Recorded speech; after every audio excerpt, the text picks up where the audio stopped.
The bucket of cold water hit the marble floor at 5 in the morning, and Nia Bradford was already on her knees scrubbing. Her hands were raw and red, cracked from the harsh chemicals she used daily. This was her childhood home, the house where she had learned to walk, where her mother had taught her to read, where her father had pushed her on the tire swing in the backyard. Now she was cleaning it like a stranger, like someone who had no right to be here. From upstairs, she could hear her cousin Patricia's alarm going off, followed by the sound of expensive slippers padding across the floor that used to belong to Nia's parents. Her parents. The word still felt like a knife in her chest. 6 months. It had been 6 months since the car accident that took them both in one terrible night. Nia sat back on her heels for just a moment, letting the scrub brush drop into the bucket. The sunrise was starting to filter through the tall windows of the entrance hall, the same windows her mother had loved because they let in so much natural light. Her mother used to say the house smiled in the morning. Now it felt like the house was mourning too. "Nia, where is my coffee?" The sharp voice of Aunt Beatrice cut through the quiet morning like glass breaking. Nia jumped to her feet, wiping her wet hands on the apron she wore over her old clothes. All her nice clothes had mysteriously disappeared 2 months ago, and Aunt Beatrice had said they must have donated them by mistake. Nia knew better.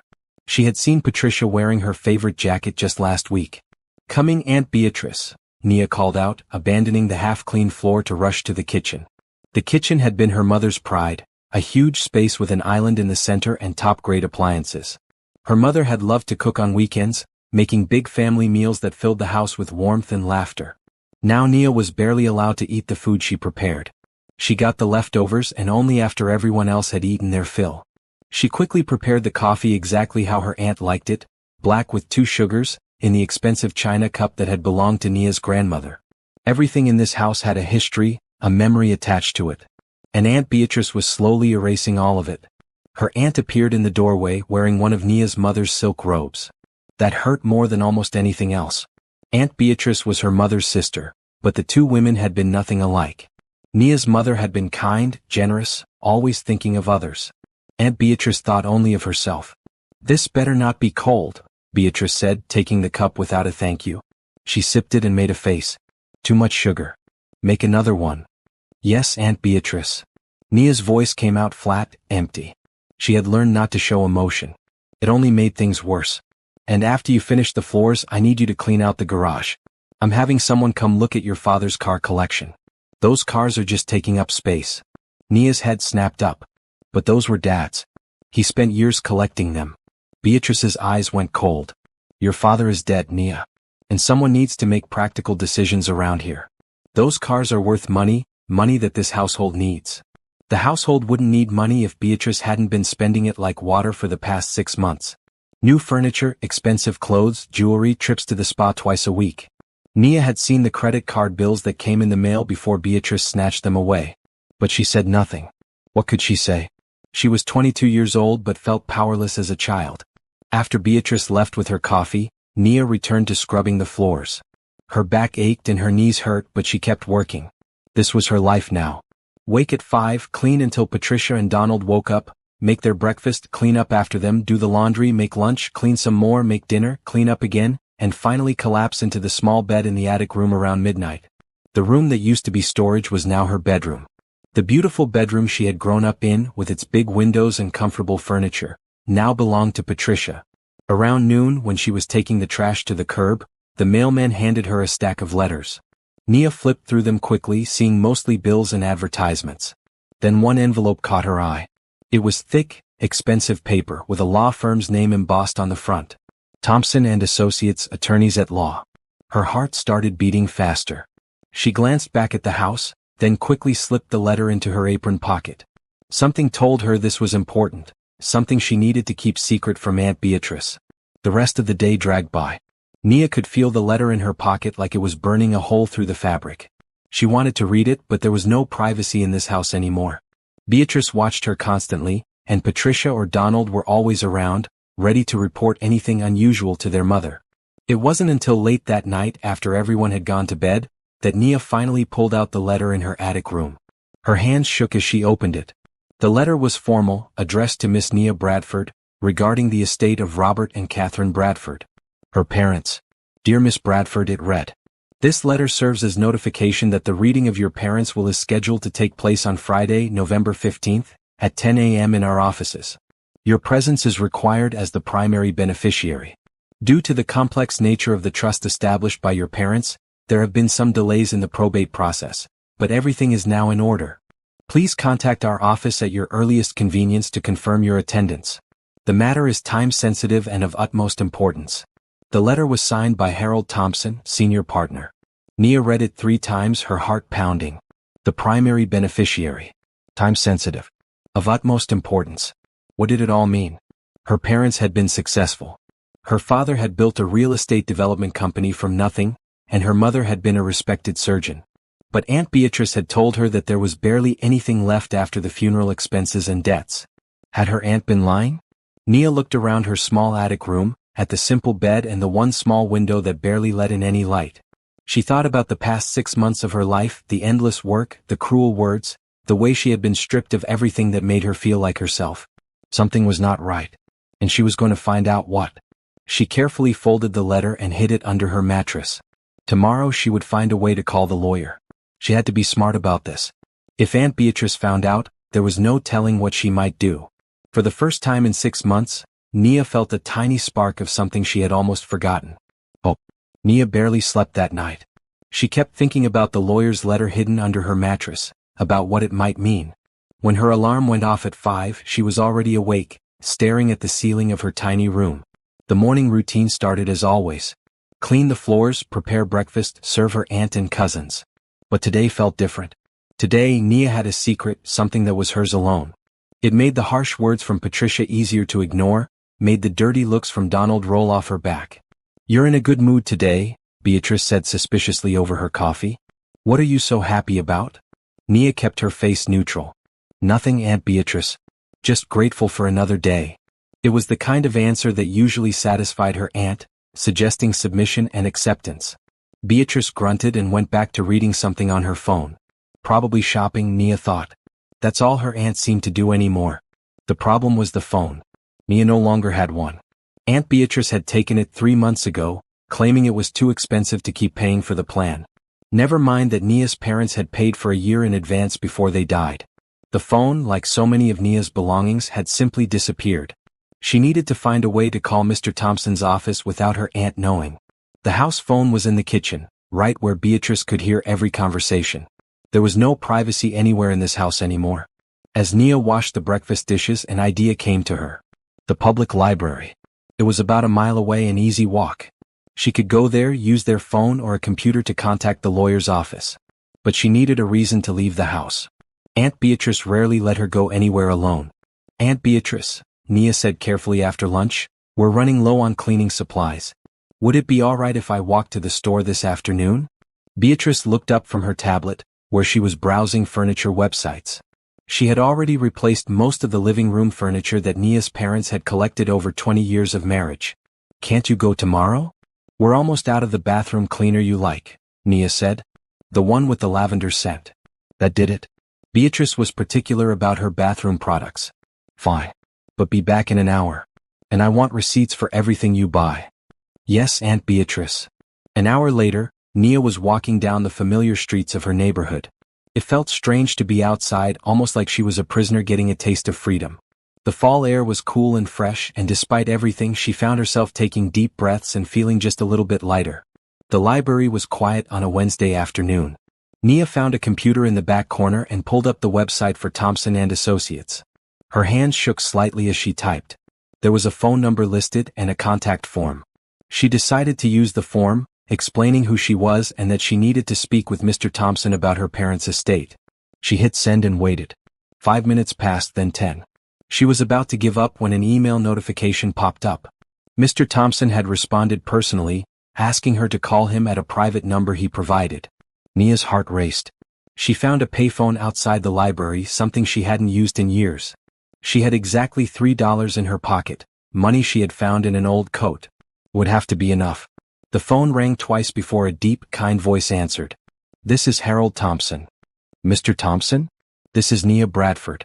I got your letter about my parents' will." There was a pause, and when he spoke again his voice was warmer. "Nia, I'm very glad you called. I've been trying to reach you for weeks. Is there a number where I can call you back? No, sir. I don't have a phone right now. I'm calling from a payphone. Another pause, longer this time. I see. Nia, are you living with your Aunt Beatrice right now? Yes, sir. And how is she treating you? The question surprised her. Why do you ask? Your parents were very specific in their instructions regarding your care. I need to know if those instructions are being followed. Please be honest with me. Something in his voice made Nia want to trust him. Maybe it was exhaustion, or maybe it was the desperate need to tell someone the truth. She treats me like a servant, Mr. Thompson. She took my phone, my car, even my bedroom. I sleep in the attic and work from morning until night. She spends money constantly but tells me we can barely afford food. She heard him take a sharp breath. I was afraid of something like this. Nia, listen to me carefully. The will reading is scheduled for Friday at 10. I need you to be there. Can you get away? I think so. But I can't let my aunt know. Good. Don't tell her. This is very important. When you come to my office, bring any documentation you can find. Bank statements, bills, anything that shows what's been happening to your parents' estate over the past 6 months. Mr. Thompson, what's going on? My aunt told me there was barely anything left. His voice turned hard. Your aunt lied to you, Nia. Your parents left you a substantial estate.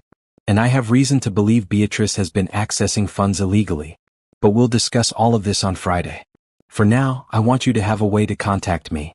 He gave her the address of a small store nearby. Go there and tell the owner, Mrs. Chin, that Harold Thompson sent you. She's a friend of mine. She'll give you a prepaid phone already paid for. Use it only to contact me. Keep it hidden. Can you do that? Yes, sir. Good girl. And Nia? Your parents loved you very much. They made sure you would be taken care of. Hold on just a little longer. When Nia hung up the phone, tears were streaming down her face. She wiped them away quickly, looking around to make sure no one had seen. She had to be strong. Just a few more days. She stopped at the store on her way back, the one Mr. Thompson had mentioned. An elderly Asian woman greeted her with a knowing smile. You must be Nia. Mr. Thompson called ahead. Come with me. She led Nia to the back of the store and handed her a small phone, already activated. Keep this safe, dear. And remember, you're stronger than you think. Nia tucked the phone into her jacket, bought the cleaning supplies and headed home. She arrived exactly 60 minutes after she had left, receipts in hand. That night, after everyone was asleep, Nia pulled out her father's leather jacket from where she had hidden it in the back of the attic closet. She had managed to save one thing from her old life. She hugged it close, breathing in the faint scent of his cologne that still clung to the material. In the pocket she found something she had forgotten about. Her mother's journal. It was small, bound in soft leather, filled with her mother's neat handwriting. Nia had seen her write in it many times but had never read it. It felt private, sacred. But now she opened it to a random page. The entry was from 2 years ago. Beatrice called again today asking for money. She never changes. I told Robert we should be careful about how we structure our will. If anything happens to us, Beatrice would see Nia as a meal ticket. My beautiful daughter deserves better. Robert agrees. We're meeting with Harold Thompson next week to make sure Nia is protected, no matter what. Nia's hands trembled as she read. Her parents had known. They had known what Beatrice was like and they had tried to protect her. She flipped through more pages, finding similar entries. Her mother had been worried about Beatrice for years, had seen how her sister had treated other family members, always looking for a way to profit from their misfortune. The last entry in the journal was dated the day before the accident. Nia is so grown up now. 22 and so full of life. She wants to help with the business and Robert is thrilled. He says she has a natural talent for it. I hope we have many more years to watch her flourish. But just in case, we've updated everything with Harold. If something happens to us, Beatrice will not be able to touch what we've built for our daughter. Nia will be safe. Nia closed the journal and pressed it to her chest. Her parents had loved her. They had tried to protect her. And in just 2 days she would find out exactly what they had done. She tucked the journal and the phone under her mattress, next to the lawyer's letter. These were her treasures now, proof that she had not been forgotten, that she was not alone. Friday couldn't come fast enough. Thursday morning felt longer than any day Nia could remember. Every minute dragged by as she went through her usual routine. Scrub the floors. Make breakfast. Clean the bathrooms. Do the laundry. Each task was a countdown to tomorrow, to the moment when everything might change. Patricia found her in the laundry room that afternoon, folding towels. Her cousin was 25, 3 years older than Nia, and had never worked a day in her life. She leaned against the doorframe, examining her freshly manicured nails. "Mom's having friends over tomorrow," Patricia said. "Some fancy lunch thing. She wants the house perfect, so you better work extra hard tonight." Nia kept folding, her face calm even though inside she was calculating. A lunch party meant Beatrice would be distracted tomorrow. That might make it easier to slip away. "What time are the guests arriving?" Nia asked. "Noon." "What? You planning to embarrass us by being seen?" The casual cruelty in Patricia's voice no longer surprised Nia. Her cousin had always been spoiled, but living in this house had made her worse. She had taken over Nia's entire life and showed no shame about it. "I was just wondering if you needed me to prepare anything special," Nia said quietly. "Mom hired caterers. Even you couldn't mess up food that badly." Patricia laughed at her own joke. "Oh, and I'm wearing your mother's pearl necklace tomorrow. The one she wore in all those pictures. I found it in her jewelry box. That one hurt." Nia's father had given her mother that necklace on their 10th wedding anniversary. Nia had been 12, and she remembered how her mother's eyes had lit up when she opened the box. She had worn it on special occasions, and she had promised Nia that one day it would be hers. "Those are family heirlooms," Nia said, her voice barely above a whisper. "Exactly. Family. And I'm family too." Patricia pushed off from the doorframe. "Besides, it's not like you need nice things anymore. You're just the help now." After Patricia left, Nia sat on the floor of the laundry room and let herself cry for exactly 2 minutes. She had learned to ration her tears, to limit her moments of weakness. 2 minutes to feel the pain, then back to work. That was the rule she had made for herself to survive. She dried her eyes and returned to folding. Tonight, she would plan exactly how to get to the lawyer's office tomorrow. She had to be smart about this. That evening, Donald cornered her in the kitchen. He was 23, just a year older than Nia, and he had always been mean. Even when they were kids and would visit on holidays, Donald had found ways to make fun of her, to make her feel small. Now he had free rein. "Hey, servant girl," he said, blocking her path to the sink. "I spilled something in my room. Go clean it up." "What did you spill? Does it matter? Just go clean it." He smirked. "Unless you want me to tell Mom you were being difficult." Nia went upstairs to Donald's room, which used to be the guest room her parents kept for visitors. Inside, she found he had deliberately knocked over a full glass of soda on the carpet. It was soaking in, staining the expensive fabric. This wasn't an accident. This was just another way to make her life harder. She spent an hour cleaning the carpet, scrubbing until her arms ached. By the time she finished, it was nearly midnight. She still had to clean up the dinner dishes and prepare everything for breakfast. When she finally climbed the narrow stairs to her attic room, she was exhausted. But she pulled out her mother's journal again and read more entries by the light of the small lamp beside her bed. Her mother had written about Beatrice often. The entries painted a picture of a sister who had always been jealous, who had made bad decisions and expected others to fix her problems. There was an entry from 10 years ago when Beatrice had called asking for money to pay off gambling debts. Nia's parents had helped her that time, but her mother had written, "This is the last time. Robert and I agree. Beatrice needs to face the consequences of her choices." But apparently Beatrice had never stopped asking. There were more entries, more requests for money, more drama. And through it all, Nia's mother had worried about what would happen if Beatrice ever got control of the family money. She would waste it all within a year, her mother had written. And worse, she would make Nia's life miserable. "My sister has always resented me for building a successful life. I can only imagine what she would do to Nia if given the chance." Reading these words, Nia felt a strange mix of sadness and validation. Her mother had known. She had seen this coming. And she had tried to prevent it. The last few pages of the journal were the hardest to read. They were filled with her mother's hopes for Nia's future. She had written about how proud she was of her daughter, about the plans she and Nia's father had for helping her start her own career. They had talked about traveling together, about all the things they would do as Nia entered adulthood. "My greatest joy is being Nia's mother," one entry read. "She has such a good heart. I hope she never loses that kindness, even when the world is hard. I hope she always knows how deeply she is loved." Nia closed the journal and wiped her tears. Tomorrow she would find out what her parents had done to protect her. Tomorrow she would start fighting back. She set her small alarm for 4 in the morning, an hour earlier than usual. She needed extra time to prepare for her escape to the lawyer's office. Sleep came fitfully, filled with dreams of her parents, of better times, of the life she used to have. When the alarm went off, she woke with a sense of purpose she hadn't felt in months. Today was Thursday. One more day of this nightmare. Then everything would change. She went through her morning routine mechanically, her mind focused on tomorrow's plan. The lawyer's office was downtown, about 30 minutes by bus.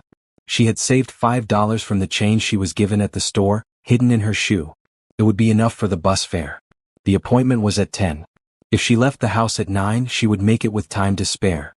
And with Beatrice's lunch party starting at noon, her aunt would be too busy with preparations to notice Nia was gone until it was too late. That night, Nia laid out the best clothes she still had, an old pair of jeans and a simple sweater that had somehow survived her aunt's purge of her wardrobe. She wanted to look presentable for the lawyer. She wanted to honor her parents' memory. She tucked her mother's journal into her bag, along with some papers she had managed to salvage from her father's study before Beatrice locked it. Bank statements, property deeds, business documents, things her father had kept in his desk that Beatrice hadn't found yet. As she lay in bed that last night before the will reading, Nia thought about her parents. She remembered her father's laugh, big and warm, filling the house with joy. She remembered her mother's gentle hands, always ready to comfort or heal. They had been good people, loving people. And they had left her something, some way to escape this nightmare. She just had to be brave enough to claim it.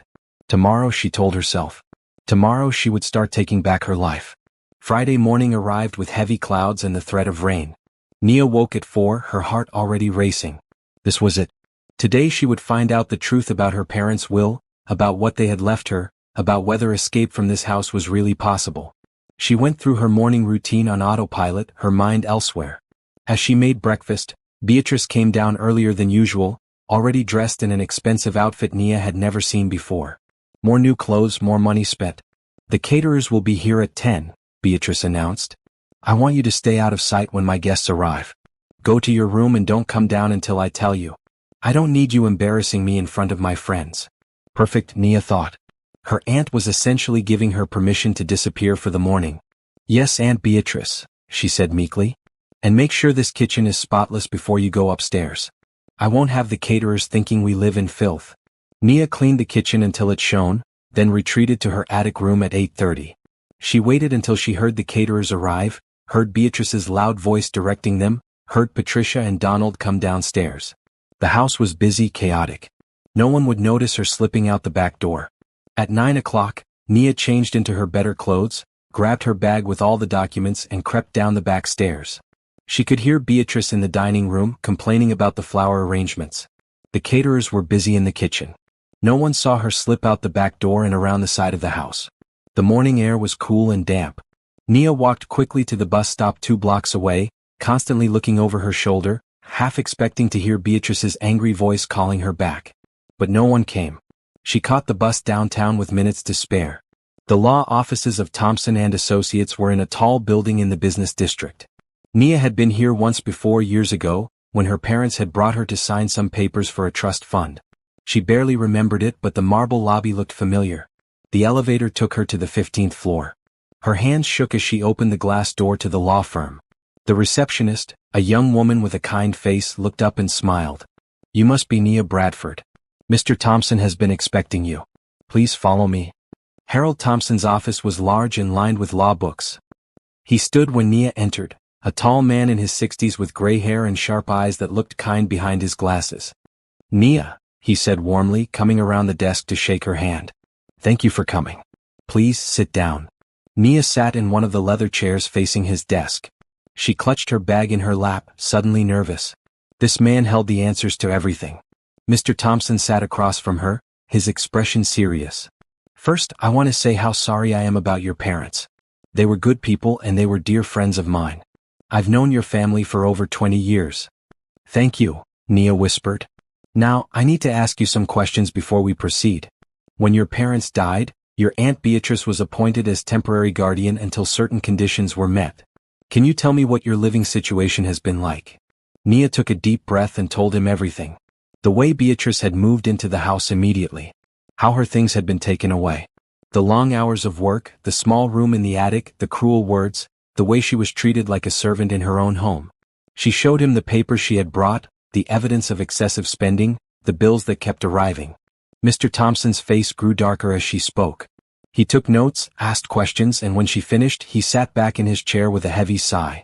"This is exactly what your parents feared would happen," he said. "That's why they structured their will the way they did. Nia, your parents left you everything. The house, all properties, the business, all investments, everything. It's worth approximately $12 million. Nia felt like the air had been knocked out of her lungs. 12 million? Yes. Your father's real estate business alone is worth $8 million. Then there are the properties, the investment accounts, your mother's life insurance policy. Your parents were very successful and they wanted to make sure you were taken care of. But Aunt Beatrice said there was almost nothing left. She said the funeral and the debts had taken everything." Mr. Thompson's expression hardened. "Your aunt lied. The funeral was paid from a specific account your parents had set up for that purpose. There were no significant debts. Your father ran a tight business. What happened is that Beatrice was given access to one household account with $50,000 in it, meant to cover your living expenses for the year. That money was supposed to last, but I can see from these statements she's already spent most of it." He pulled out a thick folder from his drawer. "Your parents will had specific conditions. Beatrice was only to be your guardian until you turned 23 or until the probate process was complete, whichever came first. You're 22 but the probate is now complete. That means, as of today, you are the legal owner of everything. Beatrice has no claim to any of it. Nia couldn't process it all. So I can leave?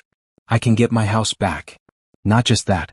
You can have your aunt removed from the property immediately. She was only there as your temporary guardian, and she has violated the terms of that arrangement by mistreating you and misusing funds. I have the legal authority to serve her with eviction papers today." "Today?" Nia's voice was barely a whisper. "Today," Mr. Thompson confirmed. "I've already prepared all the paperwork. All you need to do is sign here and here and here." He laid out several documents in front of her. "These papers transfer all assets to you, confirm the closure of probate, and authorize the eviction of Beatrice, Patricia, and Donald from your property." Nia stared at the papers.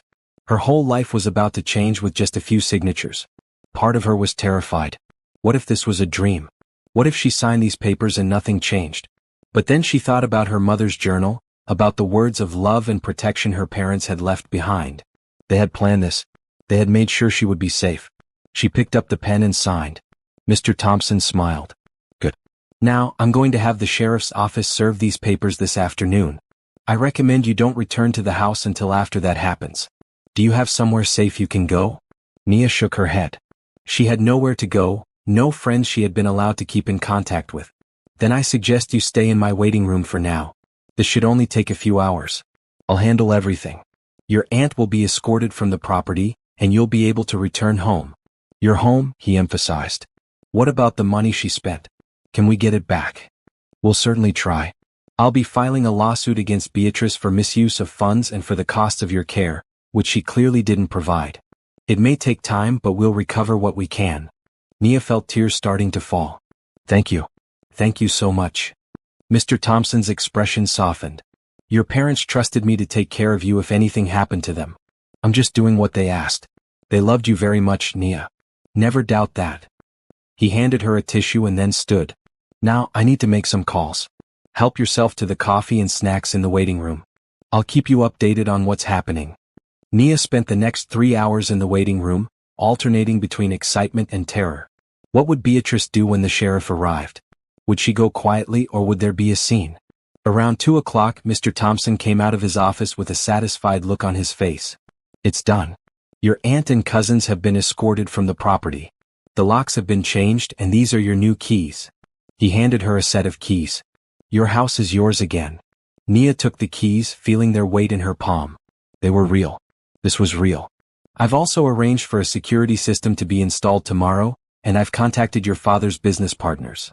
They've been asking about you wanting to help. We'll have a meeting next week to discuss the business and how involved you want to be." "I don't know anything about running a business," Nia admitted. "You'll learn. Your father left detailed notes and plans. And you have good people around you who can help. But that's for later. For now, go home. Rest. Start reclaiming your life." Nia stood, still feeling like she was in a dream. "Mr. Thompson, I don't know how to thank you. Just live well. That's all your parents would want. Live well and be happy." The bus ride back to her neighborhood felt surreal. When Nia turned onto her street, she half expected to see Beatrice's car still in the driveway, to find out this had all been a cruel joke. But the driveway was empty. The house stood quiet in the afternoon light. Her house. Her home. Nia walked up to the front door with her new key. Her hand shook as she put it in the lock and turned it. The door opened and she stepped inside. The house was a mess. Beatrice had apparently left in a hurry, leaving behind clothes and personal items scattered everywhere. But under the mess, Nia could see her home. Her parents' home. The place where she had been happy. She walked through each room slowly, touching the walls, the furniture that had survived Beatrice's redecorating spree. In her parents' bedroom, she found her mother's jewelry box had been left behind in the rush. She opened it with trembling hands and found the pearl necklace. Patricia hadn't been wearing it yet. Nia clasped the necklace around her neck and looked at herself in the mirror. For the first time in 6 months she saw herself clearly. She was thin, exhausted, with dark circles under her eyes. But she was still here. She had survived. And now she was free. The first night alone in her house should have been peaceful. Nia had her home back, her freedom, her future. But as she walked through the quiet rooms that evening, the silence felt heavy. For 6 months, this house had been filled with Beatrice's loud voice, Patricia's music, Donald's video games. Now there was nothing but the sound of her own footsteps. She made herself a simple dinner in the kitchen, actually sitting at the table to eat instead of standing by the sink with leftovers.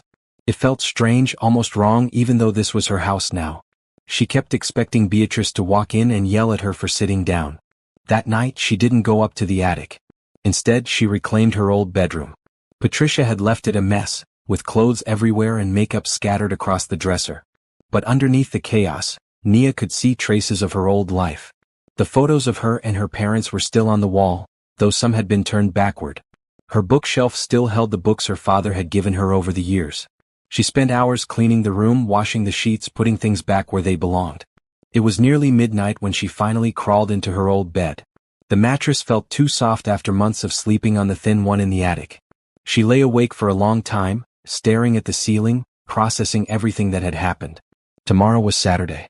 She had a whole weekend to start figuring out her new life. But tonight she just needed to rest. She fell asleep still wearing her mother's pearl necklace. The next morning, Nia woke to sunlight streaming through her bedroom windows. For a few confused seconds she didn't remember where she was.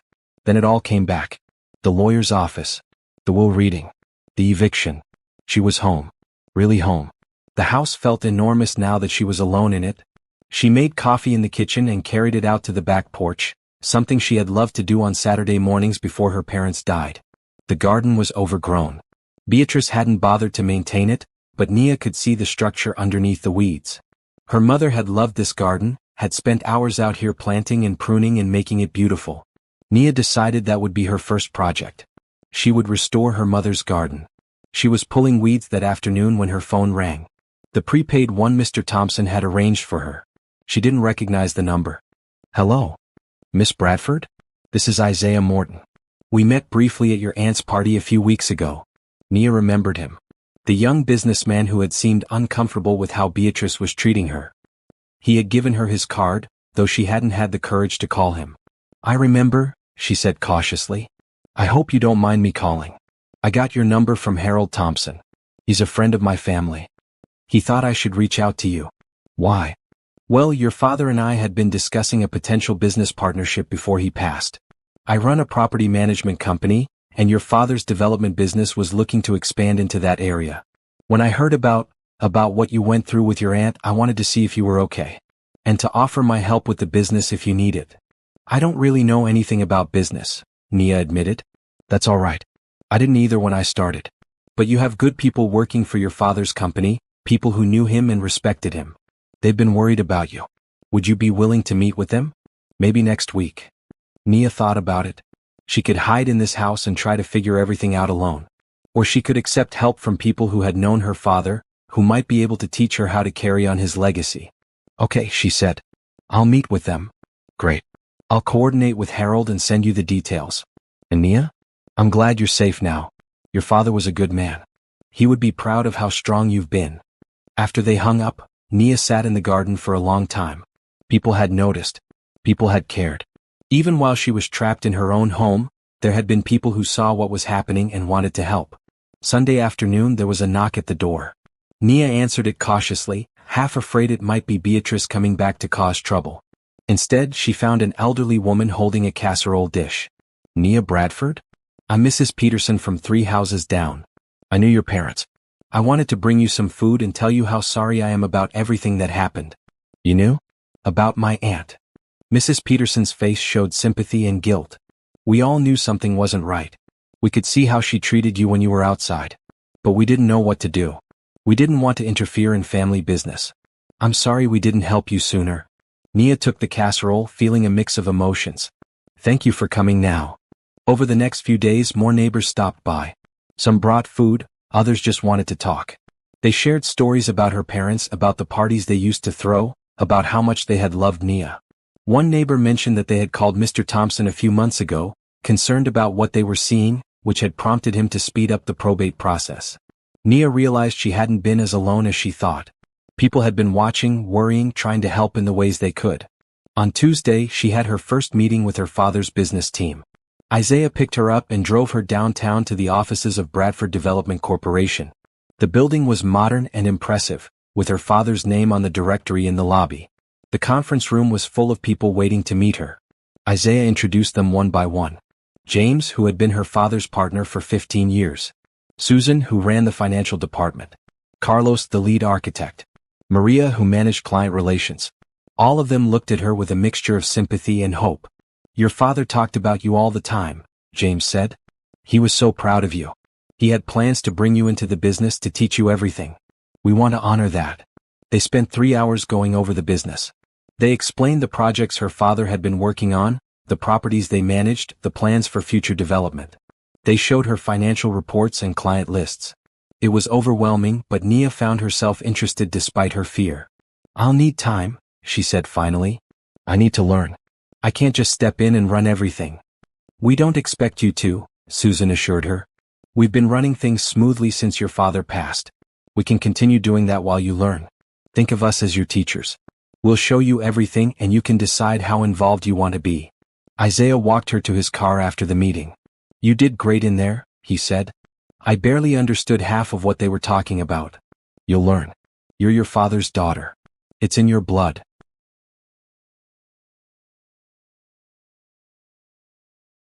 He drove her home, and as she got out of the car, he said, I know this is all a lot to process. But if you ever need someone to talk to, someone who's not a lawyer or a business partner, I'm here. As a friend. Nia looked at him, at his kind eyes and genuine smile. Thank you. That means a lot. That night, she read more of her mother's journal. She found an entry that made her cry. I hope Nia knows that success isn't just about money or business.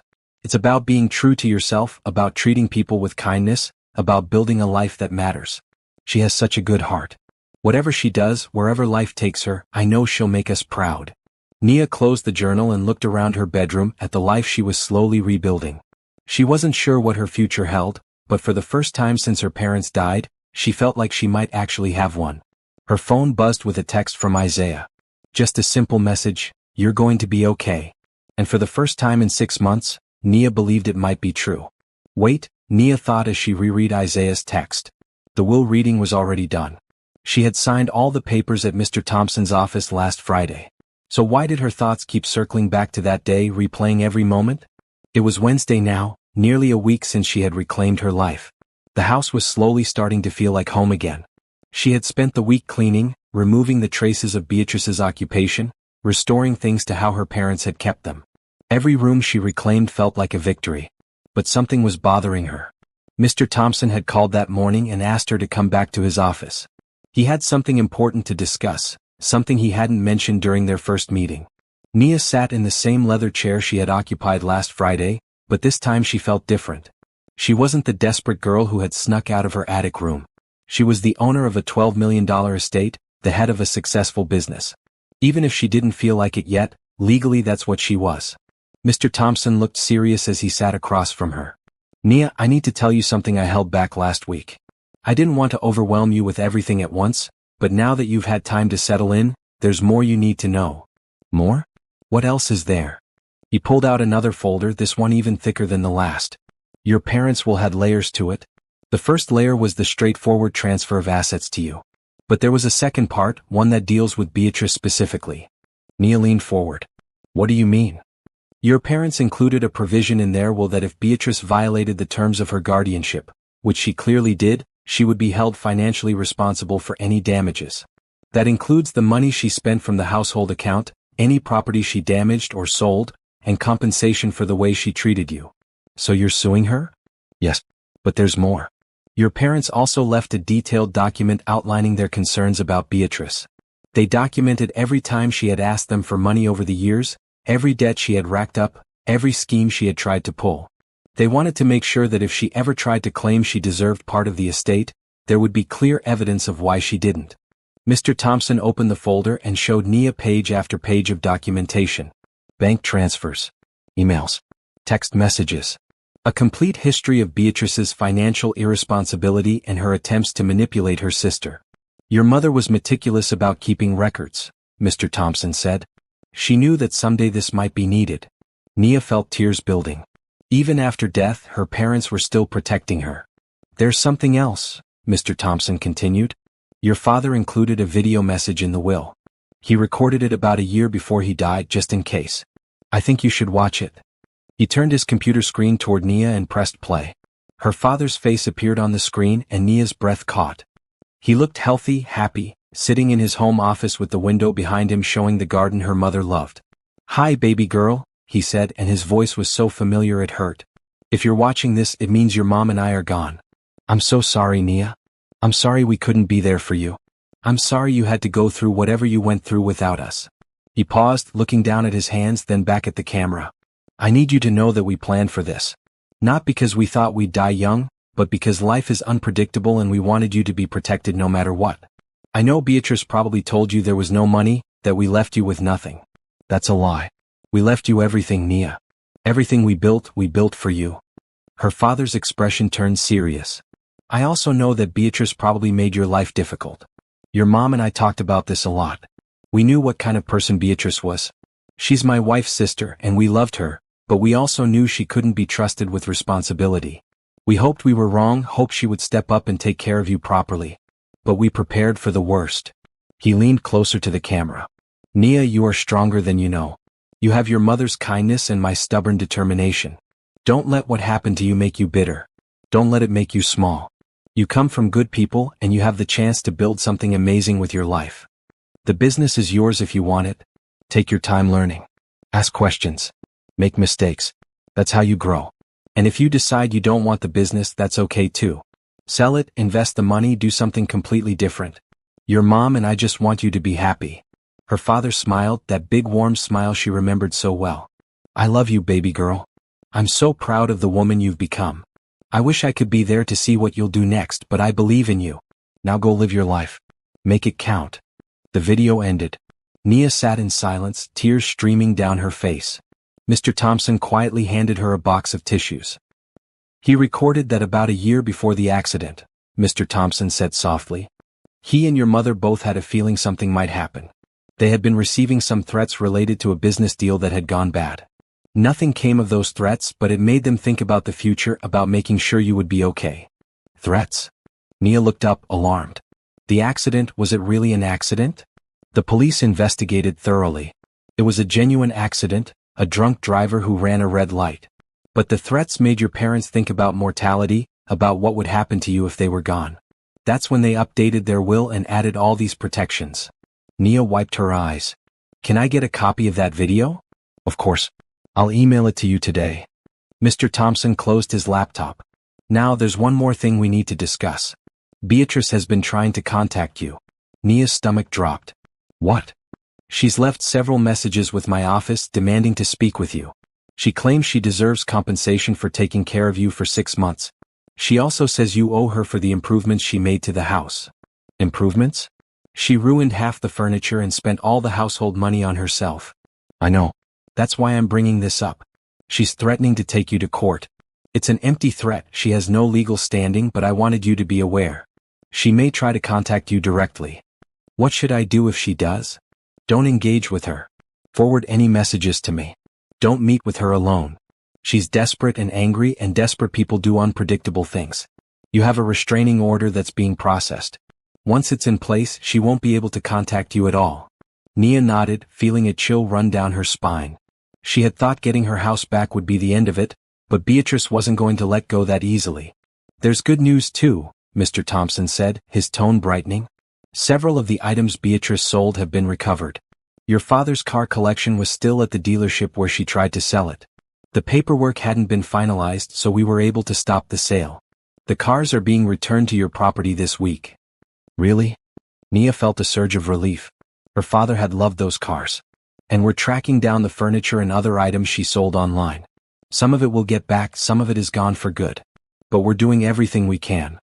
Mr. Thompson stood and walked around his desk to stand beside Nia's chair. "I want you to know that your parents chose well when they chose me as their attorney and your advocate. I take that responsibility seriously. Beatrice will not harm you again. I'll make sure of that." "Thank you," Nia whispered. "Now go home. Rest. Don't worry about Beatrice.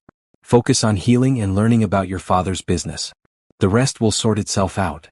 As Nia drove home in her father's car, which had been returned to her along with all the keys Beatrice had taken, she thought about her father's video. His words echoed in her mind. "You are stronger than you know." She had survived 6 months of abuse. She had kept going when everything seemed hopeless. She had trusted Mr. Thompson and signed those papers even though she had been terrified. Maybe her father was right. Maybe she was stronger than she thought. When she got home, she walked through the house with new eyes. This wasn't just a place to live. It was her legacy, her parents' gift to her, their way of making sure she would be okay even though they couldn't be there. She wouldn't let Beatrice or anyone else take that away from her. That evening, Isaiah called to check on her. "How did the meeting with Mr. Thompson go?" "It was intense, but good. I learned a lot."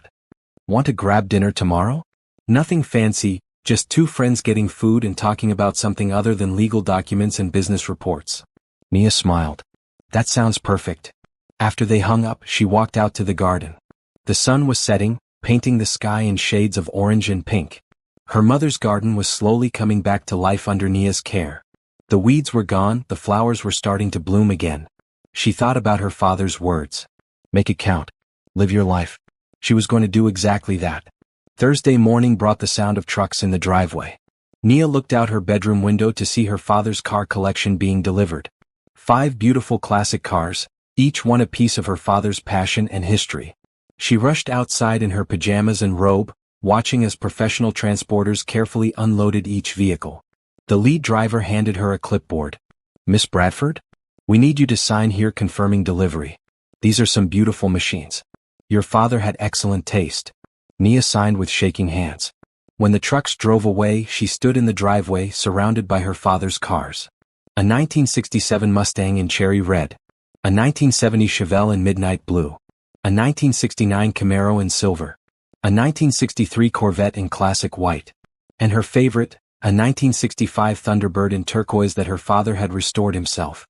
She walked to the Thunderbird and ran her hand along its smooth side. Her father used to take her for rides in this car on Sunday afternoons. They would drive to the ice cream shop on Main Street, and he would let her pick any flavor she wanted. Those had been simple, perfect moments. "I'm taking care of everything, Dad," she whispered to the empty air. "Just like you asked." Her phone rang. It was Susan from the business office. "Nia, I wanted to let you know that the quarterly reports are ready for review.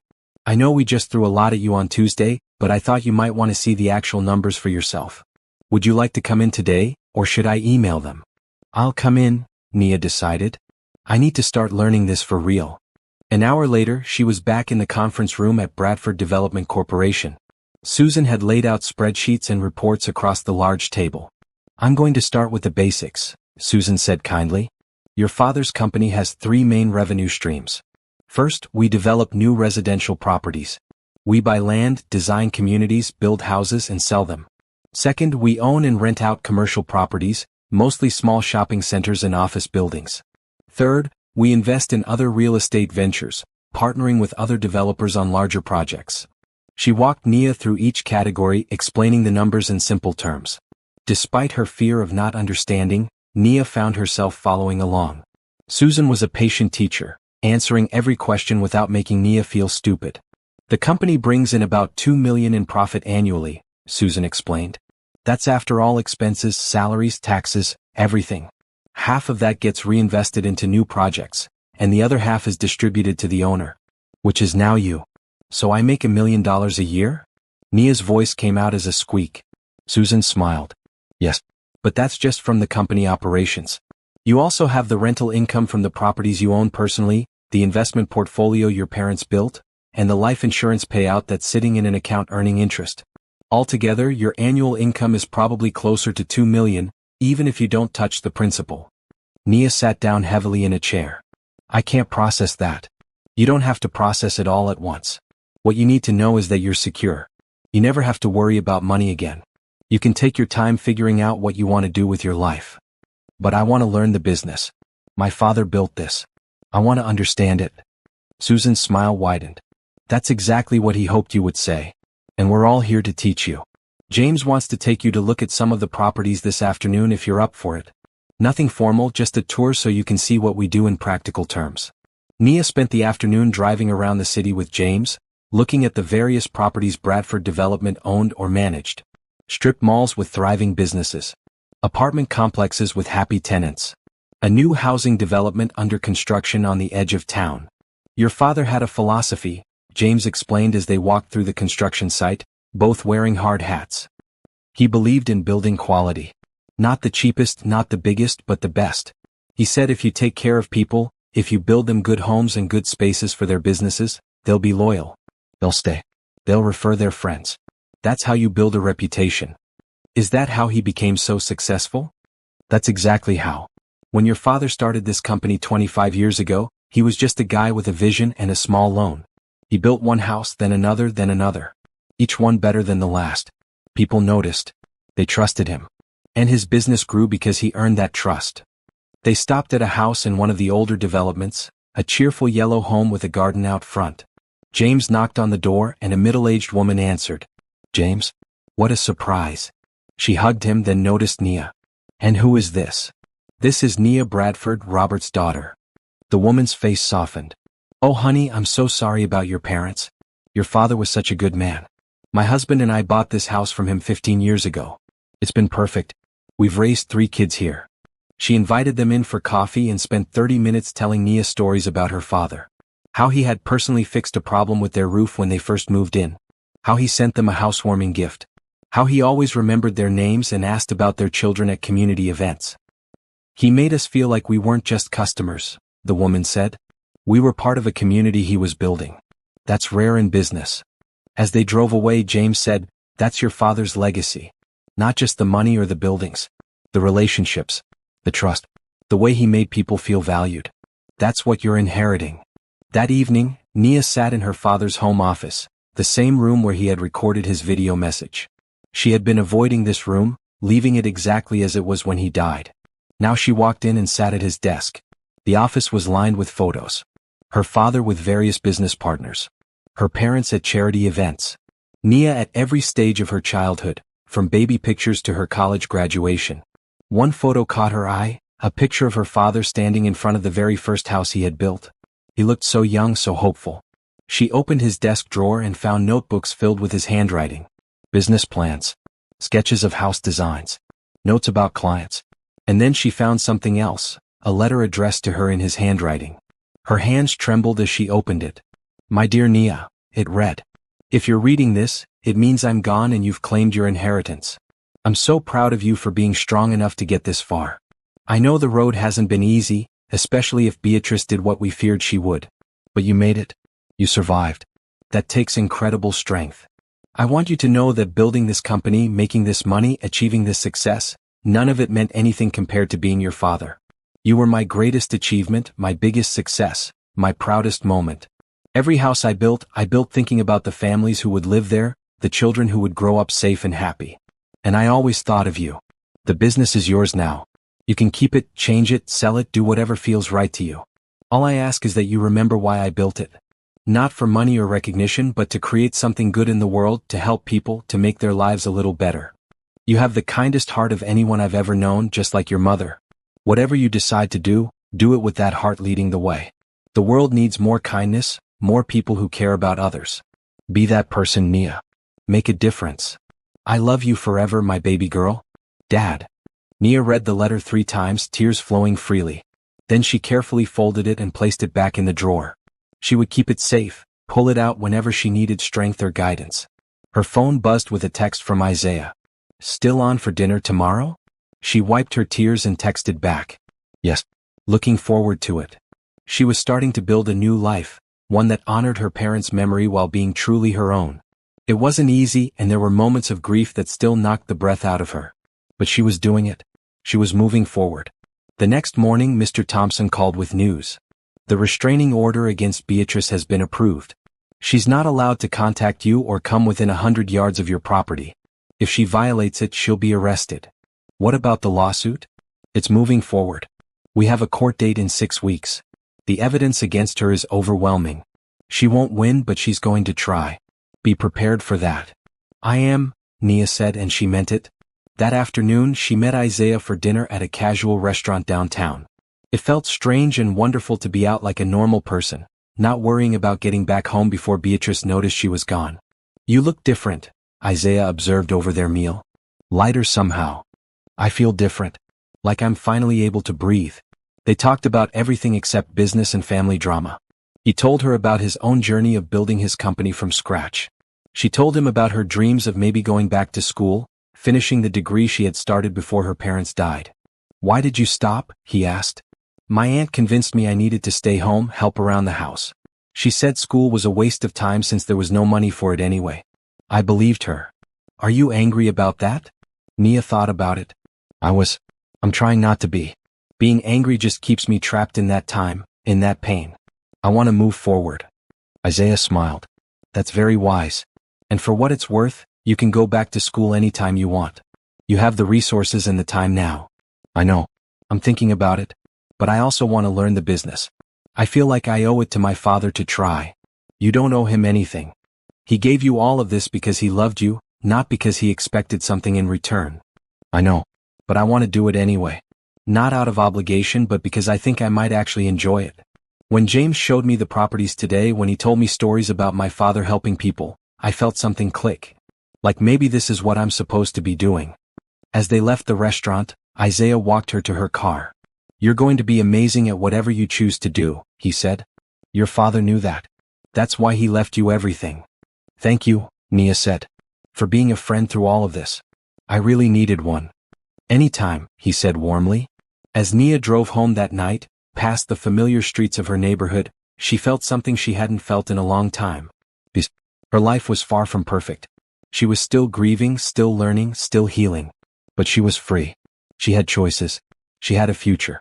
And for now that was enough. The next morning, Nia woke up early by choice rather than necessity. She made herself breakfast in the kitchen and ate it slowly, savoring every bite. This was her food in her kitchen in her house. Simple pleasures she had been denied for half a year. She had just finished washing the dishes when the doorbell rang.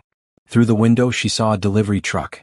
She opened the door cautiously, still not quite comfortable with unexpected visitors. Delivery for Nia Bradford, the man said, checking his clipboard. Where would you like these? Where would I like what? He gestured to his truck, which was filled with furniture. You have about 20 pieces here.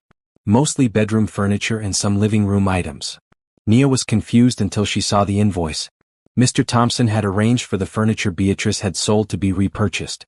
Several pieces had been found at various consignment shops and second-hand stores around the city. She directed the movers to put everything back in its original rooms. Her parents' bedroom set returned. The antique dresser from the guest room recovered. Her grandmother's rocking chair back home. Each piece felt like reclaiming another part of her stolen life. After the movers left, Nia walked through the house, touching each returned item. Some things were still missing, probably gone forever. But enough had been recovered that the house was starting to look like her home again instead of the strange place Beatrice had tried to make it. She was rearranging the living room when her phone rang. It was an unknown number and she almost didn't answer. But something made her pick up. Nia. Beatrice's voice was sharp and angry. We need to talk. Nia's blood ran cold. How did Beatrice get her new number? You're not supposed to contact me. There's a restraining order. Don't be dramatic. I'm your aunt. I took care of you when you had no one else. You owe me. I owe you nothing. You stole from me. You abused me. You tried to sell my father's belongings. I did what needed to be done to keep that house running. Do you have any idea how expensive it is to maintain? The utilities alone cost thousands a month. You spent the household money on clothes and jewelry and spa days, Nia said, her voice steady despite her shaking hands. I saw the credit card bills. You ungrateful little girl. After everything I did for you. I gave you a place to live. You gave me a place to live? That's my house. My parents left it to me. They left you nothing. That lawyer is lying to you. Your parents died broke. I've been supporting you out of my own pocket this whole time. Then explain the $12 million estate. Explain the business that's worth $8 million. Explain the properties and investments. You lied to me and now you're trying to lie to yourself. There was a long silence on the other end of the line. When Beatrice spoke again, her voice was different, calculating. 12 million? So that's what this is about. You want all that money for yourself. You won't even share it with family. You're not my family. Not anymore. I'll fight you on this, Nia. I'll take you to court. I'll tell everyone how you kicked me out of my own home, how you turned your back on your own blood. Do it, Nia said, surprising herself with her own courage. I have documentation of everything you did. My parents kept records of every time you asked them for money, every debt you couldn't pay, every scheme you tried to pull. And now I have records of how you treated me, how you spent the household money, how you sold my father's belongings. Go ahead and take me to court. Let a judge see who you really are. You'll regret this, Beatrice hissed. The only thing I regret is not calling Mr. Thompson sooner. Goodbye, Beatrice. Don't call me again. Nia hung up and immediately forwarded the call information to Mr. Thompson. Her hands were shaking, her heart racing, but she felt strong. She had stood up to her aunt. She had spoken the truth without backing down. Mr. Thompson called her back within minutes. Are you okay? Did she threaten you? Not exactly. She just tried to manipulate me and claim she deserves the money. I'm documenting this violation of the restraining order. If she contacts you again, she'll be arrested. In the meantime, I'm going to have your number changed one more time. How did she even get this number? I'm not sure, but I'll find out. Someone in my office might have accidentally left it visible on a document. I'm very sorry, Nia. This won't happen again. After hanging up, Nia sat on her parents' newly returned couch and let herself shake. The confrontation with Beatrice had been terrifying, but she had survived it. She had been strong. That afternoon, she met with the entire Bradford development team. They had presentations prepared about upcoming projects and wanted her input. Despite her limited knowledge, Nia found herself asking questions, offering ideas, engaging with the material. Your father always said the best ideas come from fresh perspectives, Carlos, the lead architect, told her. You're seeing things we've become blind to. It's valuable. James pulled her aside at the end of the meeting. I want to show you something. Your father was working on a special project before he died. I think it's time you knew about it. He brought out plans for a housing development specifically designed for low-income families. Affordable homes with quality construction, in a safe neighborhood with good schools nearby. Your father believed everyone deserved a nice home, James explained. Not just people who could afford expensive houses. He wanted to prove that affordable housing didn't have to mean poor quality. This project was his passion. Why didn't he finish it? He was still working on funding when he died. The profit margins are thin, so it's a harder sell to investors. But he believed in it. The question is, do you? Nia studied the plans. Simple but elegant homes. Community spaces. A playground. Everything designed with care and thought. Yes, she said. I want to finish this. Whatever it takes. James smiled. Your father would be so proud. Over the next few weeks, Nia threw herself into learning the business. She spent mornings at the office, afternoons touring properties, evenings reading reports and studying market trends. It was overwhelming but exhilarating. She was finding purpose in continuing her father's work. She also started making changes to her personal life. She hired a gardening service to help restore her mother's garden completely. She bought new furniture to replace the pieces that couldn't be recovered. She framed photos of her parents and hung them throughout the house. One Saturday, she went through all of Beatrice's leftover belongings and donated them to charity. She wasn't keeping any of it. Every trace of her aunt needed to be gone. She also started going to therapy. Mr. Thompson had recommended a counselor who specialized in helping people recover from family abuse. At first, Nia was resistant. She thought she should just be able to move on, put it all behind her. But her first session made her realize how much healing she still needed to do. Trauma doesn't just disappear because your circumstances change, her therapist explained. You need to process what happened to you, understand how it affected you, learn new patterns of thinking and feeling. That takes time. Isaiah became a regular presence in her life. Not romantically, not yet, but as a genuine friend. He took her to business networking events, introduced her to other young entrepreneurs, helped her feel less alone in this new world she was navigating. "You're doing amazing," he told her one evening after a particularly successful meeting with potential investors for her father's affordable housing project. "6 weeks ago you were scrubbing floors and sleeping in an attic. Now you're running a multi-million-dollar business and pitching projects to investors. That's incredible growth." "I don't feel incredible. I feel like I'm barely keeping my head above water." That's how everyone feels when they're growing. The fact that you keep showing up, keep trying, keep learning, that's what makes you incredible. The court date with Beatrice approached. Mr. Thompson prepared Nia for what to expect. She has no case. Her lawyer knows it, but she's insisting on going through with it anyway. She'll probably make accusations, try to paint herself as the victim. Don't let it get to you. The evidence is on our side. The day before the hearing, Nia received an unexpected package. Inside was a photo album she had never seen before. A note from Mrs. Peterson, the neighbor who had brought her casserole, explained, "Your mother gave me this to keep safe years ago. She said it was pictures of your life that Beatrice couldn't be allowed to get her hands on. I think it's time you had it." Nia spent that evening looking through the album. Pictures of her as a baby, as a toddler, through childhood and teenage years. Every photo showed her with loving parents, celebrating life's moments big and small. On the last page there was a family photo from her 21st birthday, taken just a year before her parents died. They all looked so happy. Her mother had written a note on the back of the photo, "Our greatest joy, our beautiful daughter. May she always know how much she is loved." Nia held the photo to her chest and cried. Not from sadness but from gratitude. Her parents had loved her so much. They had protected her in every way they could. And now she was honoring them by living fully, by taking back her life, by refusing to let Beatrice's cruelty define her. Tomorrow she would face her aunt in court. But tonight, she was just a daughter, remembering the love of her parents, holding on to the gifts they had left behind. The courthouse was intimidating, all marble columns and serious faces. Nia arrived with Mr. Thompson, wearing a simple but professional dress. She felt like she might throw up. "Remember," Mr. Thompson said quietly as they walked in, "you don't have to say anything unless the judge asks you directly. I'll handle everything. Just stay calm."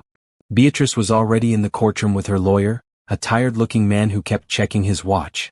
Her aunt was dressed in an expensive suit, looking every bit the respectable woman she pretended to be. When she saw Nia, her face twisted with something between anger and desperation. The hearing began. Beatrice's lawyer stood and made his argument. "Your Honor, my client spent 6 months caring for her niece after a tragic loss. She used her own resources to maintain the family home and ensure Miss Bradford had food, shelter, and care. Now Miss Bradford has taken full control of the estate and left my client with nothing, despite her months of sacrifice." Mr. Thompson stood for his turn. "Your Honor, the evidence will show that Beatrice Mitchell was given $50,000 specifically to care for her niece. She spent most of that money on personal items including clothes, jewelry, and spa treatments. Meanwhile, Miss Bradford was forced to sleep in an attic room, work as a servant in her own home, and was denied basic necessities like a phone and adequate clothing." He presented document after document. Credit card statements showing Beatrice's spending. Photos of Nia's attic room taken the day she reclaimed the house. Testimony from neighbors who had witnessed how Nia was treated. The video documentation Nia's parents had kept of Beatrice's past financial irresponsibility. The judge reviewed everything carefully, his expression growing darker as he read. Finally he looked up at Beatrice. "Mrs. Mitchell, did you or did you not spend the household funds given to you for your niece's care on personal items?" Beatrice's lawyer tried to speak, but the judge held up his hand. "I'm asking Mrs. Mitchell directly." I had to maintain appearances," Beatrice stammered. "For the family reputation. By making your niece sleep in an attic and work as a servant? By selling off family heirlooms without permission? By lying to her about the state of her parents' estate? She was ungrateful. She needed to learn responsibility. She needed care and support after losing both parents. Instead, you exploited her grief for your own gain." The judge closed the file in front of him. "I'm denying your claim entirely. Not only that, but I'm ordering you to pay restitution to Miss Bradford for the emotional distress you caused and the property you illegally sold. You're also ordered to pay all legal fees for this case." Beatrice stood up, her face red. "This is ridiculous. That money should be mine. My sister would have wanted me to have it. Mrs. Mitchell, your sister specifically structured her will to prevent you from getting any of it. The evidence before me shows exactly why. You have 30 days to make the first restitution payment or face additional legal consequences. This hearing is adjourned. As they left the courtroom, Beatrice tried to approach Nia, but Mr. Thompson stepped between them. The restraining order is still in effect, Mrs. Mitchell. Any contact is illegal. Beatrice glared at Nia over Mr. Thompson's shoulder. You'll regret this. You've turned your back on family. You stopped being family when you treated me like a slave in my own home, Nia said quietly. Goodbye, Beatrice. Outside the courthouse, Nia took a deep breath of fresh air. Is it really over? The legal case is over. Whether Beatrice actually pays the restitution is another matter, but at least she can't claim any right to your inheritance. And the restraining order is permanent. So I'm free. You're free. That afternoon, Nia celebrated with the Bradford development team. They took her to lunch at an upscale restaurant and toasted to her victory. Susan gave her a beautiful leather portfolio embossed with her initials. You're officially one of us now, Susan said warmly. Not just the owner but part of the team. Isaiah had been invited to the lunch as well, since his company had partnered with Bradford Development on several projects. He raised his glass. To Nia, who has shown more strength and grace in 3 months than most people show in a lifetime. Your parents would be incredibly proud. The next few weeks passed in a blur of activity. Nia secured funding for her father's affordable housing project. She attended her first industry conference. She hired a personal assistant to help manage her schedule. She even appeared in a local business magazine article about young entrepreneurs revitalizing the city's real estate market. But the most meaningful moment came on a Saturday morning when she drove out to the cemetery for the first time since the funeral. She had been avoiding it, unable to face the reality of her parents' graves. But now she felt ready. She brought flowers, her mother's favorites, and sat on the grass between their headstones. Hi, Mom. Hi, Dad, she said softly. I'm sorry it took me so long to come. I wasn't ready before. But I'm here now and I have so much to tell you. She told them everything. About the will reading, about reclaiming the house, about learning the business, about the court victory. She told them about Isaiah and the team and how everyone was helping her. She told them about finishing the affordable housing project. I think I'm going to be okay, she said. It was really hard for a while. Beatrice almost broke me. But I remembered what you taught me about being strong, about standing up for what's right, about treating people with kindness. I'm trying to live that way even after everything that happened. She placed her hand on her father's headstone. I watched your video, Dad. I read your letter. And I want you to know that I'm going to make you proud. I'm going to build on what you created. I'm going to help people the way you did. Not because I have to, but because I want to. A breeze rustled through the trees, and Nia felt a strange sense of peace. Her parents were gone, but their love remained. Their legacy continued through her. She was not alone. That evening, Isaiah took her to dinner at a nicer restaurant than usual. Over dessert, he looked at her seriously. I have something to tell you, he said. I've been thinking about this for a while, and I want to be honest with you. Nia's heart sank. Was he about to pull away to tell her he couldn't be her friend anymore? When I first met you at that party at your aunt's house, I was horrified by how you were being treated. I wanted to help, but I didn't know how. When Harold told me what was happening, I asked him to let me be part of the solution. I wanted to help you, Nia. You have helped me. You've been an amazing friend. I want to be more than that, he said softly. If you're ready, I'm not asking you to rush into anything. I know you're still healing. But I want you to know that my feelings for you go beyond friendship. I care about you. A lot. Nia looked at him, at his kind eyes and honest face. She thought about how he had been there for her, patient and supportive, never pushing, always understanding. She thought about how he made her laugh, how comfortable she felt around him, how much she looked forward to seeing him. I care about you too, she admitted. But Isaiah, I'm still figuring out who I am. 6 months ago, I was a completely different person. I'm not sure I'm ready for a relationship yet. I understand. And I'm willing to wait. Take all the time you need. I'm not going anywhere. He reached across the table and took her hand. Nia felt a warmth spread through her, a feeling she hadn't experienced in a long time. Hope. Connection. The possibility of happiness. Thank you, she whispered. For being patient with me. For seeing me as more than just someone who needed rescuing. I see you as someone strong, capable, and kind. Someone who's been through hell but came out the other side with her heart intact. That's rare, Nia. That's special. As they left the restaurant, Isaiah walked her to her car. Can I take you to dinner again next week? As a date this time, not just as friends. Nia smiled. I'd like that.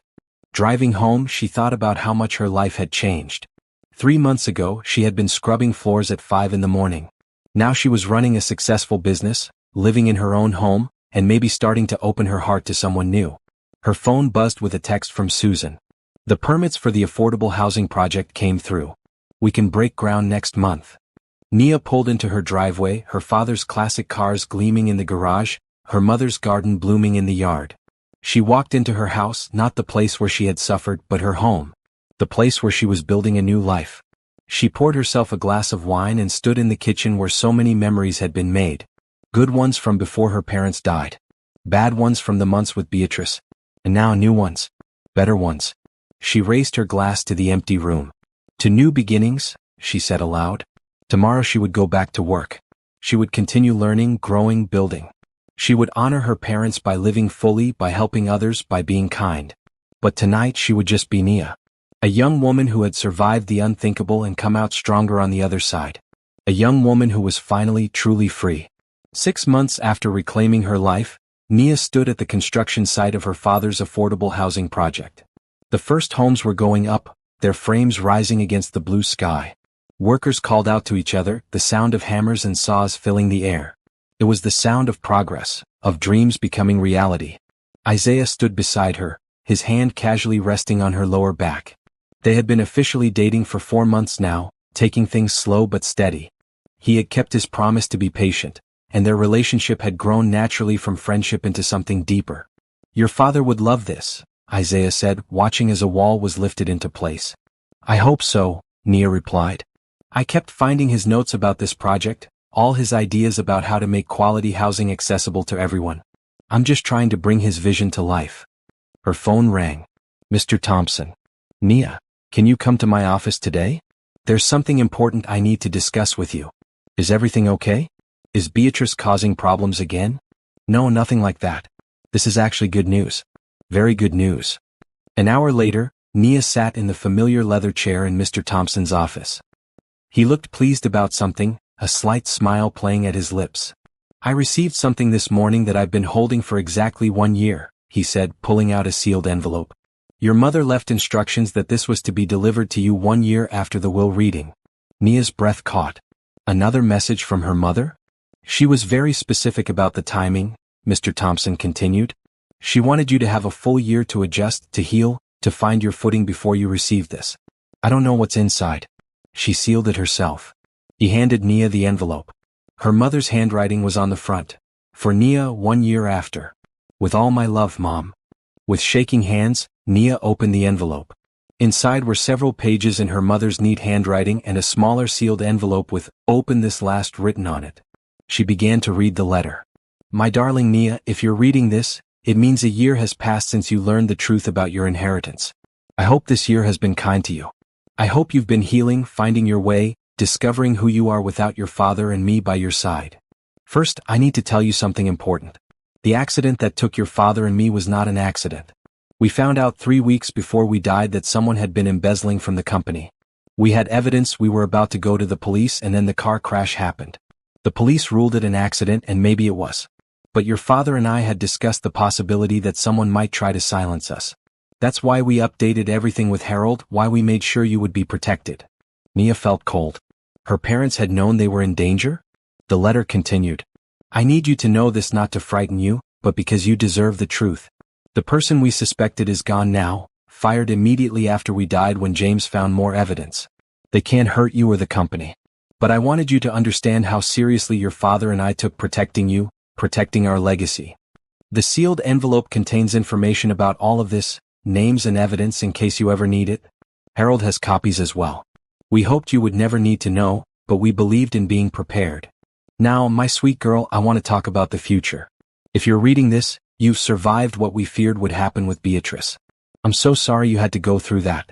I wish I could have protected you from it, but I couldn't stop it without raising suspicions that might have put you in more danger. All I could do was make sure you had a way out, a way to reclaim your life. I hope by now you've discovered that you're stronger than you ever knew. I hope you've learned that you can survive hard things and come out the other side. I hope you've started to build the life you want, not the life others expect of you. Your father and I discussed what we wanted for you if we were gone. We didn't want you to feel obligated to continue the business if you didn't want to. We didn't want you to feel trapped by our legacy. The money, the properties, the business, they're all tools. Use them however makes you happiest. If you want to sell everything and travel the world, do it. If you want to go back to school and study something completely different, do it. If you want to continue your father's work, do that. There is no wrong choice, Nia. The only wrong choice would be living a life that doesn't make you happy. I hope you found people who care about you, who support you. I hope you found friendship and maybe even love. Your father and I always said that relationships are what make life meaningful, not money or success. We hope you're surrounded by people who see you for who you truly are and love you for it. One last thing. In the smaller envelope, there's information about a trust we set up that you don't know about yet. It's separate from everything else, something we created specifically for you to use however you want. No strings attached, no expectations. It's yours. Live boldly, my darling. Live with kindness. Live with purpose. And know that wherever your father and I are, we're watching over you with pride and love. Forever your mother, Catherine. Nia wiped tears from her face and opened the smaller envelope with shaking hands. Inside was a bank document showing a trust account in her name. She read the balance and gasped. $5 million, separate from everything else, held in a trust that had been established years ago. A note from her father was attached. For my baby girl. This is your freedom fund. Do something amazing with it. Love, Dad. She looked up at Mr. Thompson, who was smiling. Your parents set that up when you were 18. It's been growing ever since. They wanted you to have resources that were completely separate from the business and estate, something that was just yours to use for your dreams. Nia couldn't speak. Even after a year, even after reclaiming everything, her parents were still surprising her, still protecting her, still loving her. Mr. Thompson handed her another document. There's more. Your parents also purchased a small beach house under a different name, one that Beatrice never knew about. It's yours now. They thought you might need a place to escape to, somewhere that held no bad memories. A beach house. In North Carolina, right on the ocean. They bought it 2 years before they died and never told anyone. It was their secret getaway spot, and now it's yours. Nia laughed through her tears. They thought of everything. They loved you very much. And they wanted to make sure that no matter what happened, you would have options, choices, freedom. That evening, Nia gathered her closest friends and the Bradford development team for dinner at her house. She wanted to share her news with the people who had helped her rebuild her life. My parents left me one final surprise, she told them, explaining about the letter and the trust. And it's made me realize something. I want to use part of that money to create a foundation. A foundation that helps other people who are in situations like I was, trapped by family members who abuse their trust. I want to provide legal help, housing assistance, counseling, whatever they need to escape and rebuild their lives. The room erupted in support. Susan was crying. James was nodding enthusiastically. Carlos was already sketching ideas for foundation buildings. Isaiah squeezed her hand. That's perfect.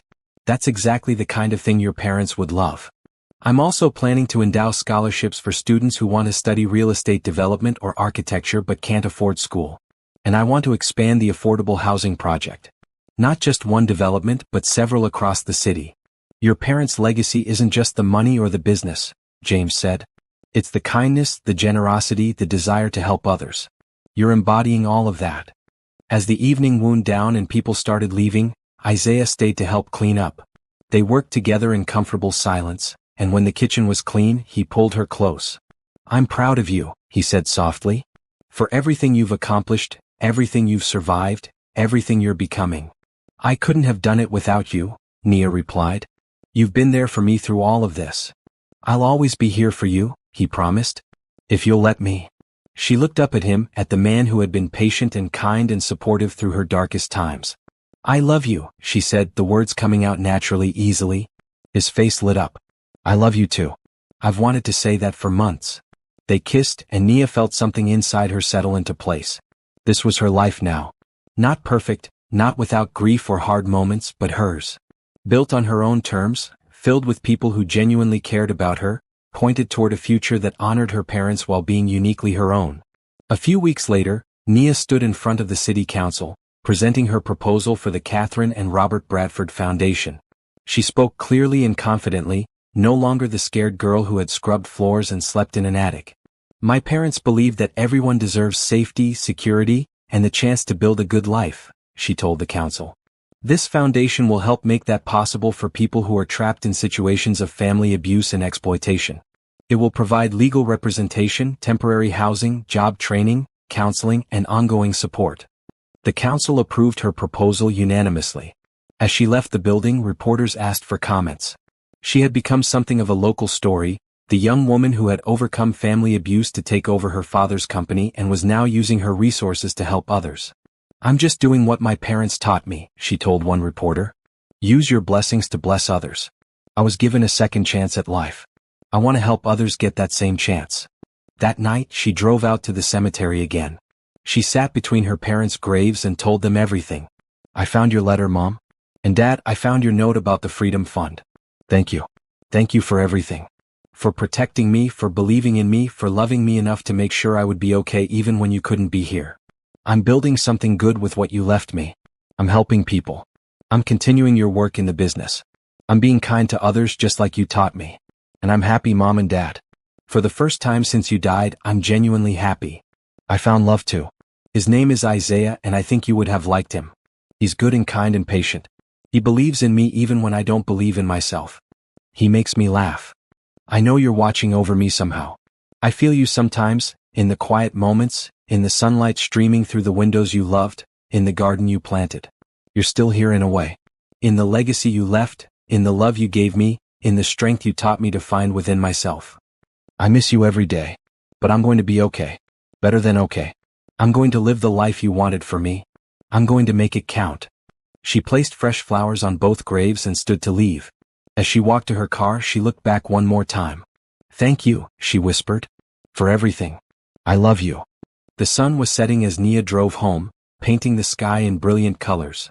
Her phone buzzed with a text from Isaiah asking about dinner plans. The Bradford development team had sent her updates on 3 different projects. Susan had forwarded information about a young woman who needed the foundation's help, their first case. Life was busy, full, meaningful. Nia was building something that mattered. She was becoming the woman her parents had hoped she would be. Not because of the money or the success, but because of the kindness in her heart, the strength in her spirit, the determination to make a difference. She had survived the darkest time of her life. She had reclaimed what was taken from her. She had found love and purpose and peace. And every day she woke up grateful. Grateful for the second chance her parents had given her. Grateful for the people who had helped her.